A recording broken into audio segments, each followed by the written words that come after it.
ان الذین آمنوا وعملوا الصالحات. حافظ ابن حجر عسقلانی رحمۃ اللہ علیہ جو حافظ الحدیث تھے اور بخاری کے مشہور شارح ہیں، وہ قاضی القضات چیف جسٹس تھے.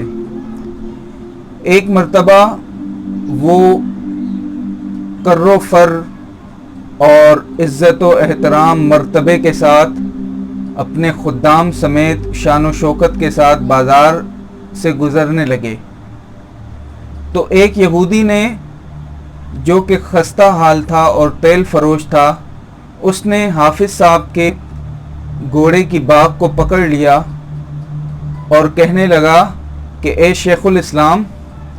تمہارے نبی نے تو یہ فرمایا ہے الدنیا سجن المؤمن و جنت الکافر، کہ دنیا جو ہے وہ کافر کے لیے جنت اور مومن کے لیے قید خانہ ہے، جبکہ حقیقت میں یہ دیکھو کہ تمہاری شان و شوکت اور میری خستہ حالی کیا کہتی ہے کہ حدیث ٹھیک نہیں تھی. تو جناب حافظ ابن حجر عسقلانی رحمۃ اللہ علیہ نے 1 منٹ کا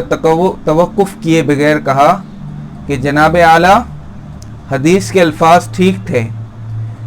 مسلمانوں کو اللہ تعالیٰ جنت میں جو نعمتیں عطا کرے گا،